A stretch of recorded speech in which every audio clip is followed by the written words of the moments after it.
תכלס, זה החיים לפני קרן והחיים אחרי קרן. אני למדתי כבר כמה שנים טובות NLP וכל מיני הכשרות ב-NLP, ונתקלתי בקרן בסדנת אומן של לשכת ה-NLP, וזה היה וואו.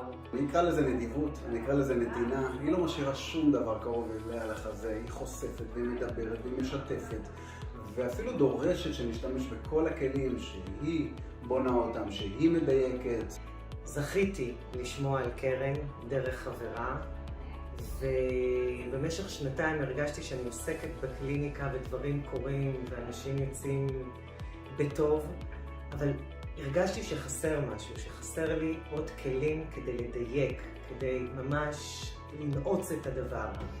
אם פעם חשבתי שטראומה זה חייב להיות תאונה, אונס, פיגוע, קרב וכאלה, אז היום אני מבינה מה זה טראומה. בלי זה אתה לא יכול להמשיך תהליך, ודברים תמיד צפים. והיה לי מאוד מאוד חשוב להתחיל תהליך שאני יודעת שיש לי את כל הכלים הדרושים לתת לבן אדם שיושב מולי. אין אדם שלא חווה בדרך זו או אחרת טראומה, וזה לא חייב ללכת לדברים הגדולים שאנשים חושבים שזה אונס ותאונות והכל. אנשים עוברים טראומות שצריכים לנקות אותם, וזה כלי שהוא חובה.